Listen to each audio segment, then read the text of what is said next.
लोकसभा चुनाव नजदीक देखकर बहुजन समाज पार्टी चुनावी रणनीति बनाने में जुट गई। बसपा ने पिछले चुनाव में कुछ बेहतर प्रदर्शन किया था, 10 सीटें उसके खाते में आई और इस बार वो उससे ज्यादा सीटें जीतने का समीकरण बना रही, जोड़गांठ भी चल रही है। इस बार बहुजन समाज पार्टी की नजर यूपी की मुस्लिम बाहुल्य उन 13 सीटों पर ज्यादा रहेगी, यानी अखिलेश के पीडीए में सेंध लगाने की तैयारी मायावती कर चुकी है।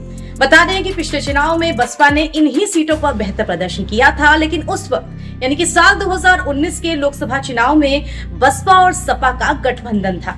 इसके तहत ही लोकसभा चुनाव लड़े गए थे।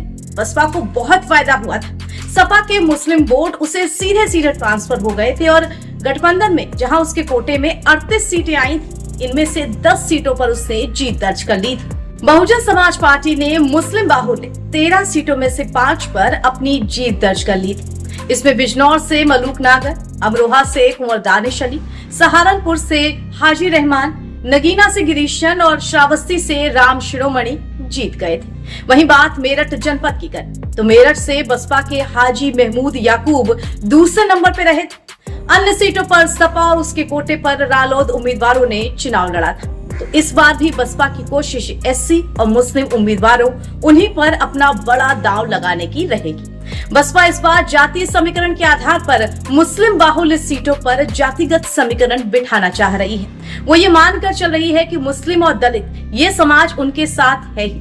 हालांकि इनका एक बड़ा हिस्सा अखिलेश के पीडीए में भी आता है और उसी पर सेंधमारी की कवायद बसपा कर रही है। ज्यादा से ज्यादा मुस्लिम उम्मीदवारों पर उन क्षेत्रों में दांव लगाना जहां उनकी आबादी ज्यादा है। बसपा इस समीकरण को अपनाने से बिल्कुल भी गुरेज नहीं कर रही है। खैर, इस बार बसपा और सपा साथ नहीं है, लेकिन पिछली बार की ही रणनीति काफी हद तक बहुजन समाज पार्टी की तरफ से अपनाई जा रही है। अब खबरें ये भी आ रही हैं कि इस बार बसपा अपने अधिकतर उम्मीदवार बदल देगी। जी हाँ, बहुजन समाज पार्टी इस बार लोकसभा चुनाव में अधिकतर सीटों पर अपने चेहरों को बदलने की दिशा में काम कर रही है। उसके कई सांसद या तो पिछले उम्मीदवार दूसरी पार्टियों के संपर्क में हैं, ऐसी भी खबरें सामने आ रही हैं। खैर, मायावती किसी भी तरह का कोई रिस्क लेना नहीं चाहती, ये बताया जा रहा है। इसीलिए वो अधिकतर सीटों पर नए चेहरे उतारने की तैयारी में है, लेकिन अधिकतर सीटों पर जातीय समीकरण के आधार पर उम्मीदवारों पर विचार किया जा रहा है।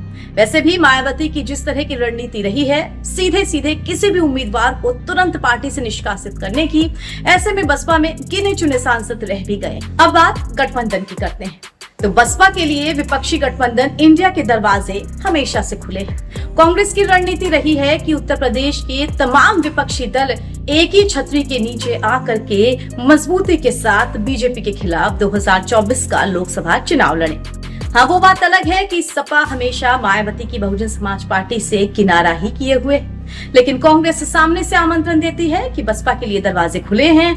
अब ये मायावती के ऊपर है कि वो इंडिया गठबंधन में आना चाहती हैं या नहीं। लेकिन मायावती की तरफ से एक नहीं बल्कि कई मौकों पर ये खुलकर साफ कहा गया कि 2024 का चुनाव बहुजन समाज पार्टी अकेले अपने दम पर लड़ेगी। हाँ, चुनाव के बाद किस तरह की परिस्थितियां बनती हैं, क्या समीकरण बनते हैं, बसपा किस तरह सरकार में अपना सहयोग दे सकती है या किंग मेकर की भूमिका में आ सकती है, उससे मायावती को कोई गुरेज नहीं है। उधर राहुल गांधी की भारत जोड़ो न्याय यात्रा भी अब उत्तर प्रदेश में आ चुकी है, तो क्या समीकरण बन सकते हैं, इस पर रहेगी हमारी पूरी नजर। तो ये थी मायावती को लेकर के हमारी स्पेशल रिपोर्ट। उत्तर प्रदेश की सभी छोटी बड़ी राजनीतिक हलचलों से जुड़े रहने के लिए आप बने रहिए एनबीटी ऑनलाइन के साथ। नमस्कार।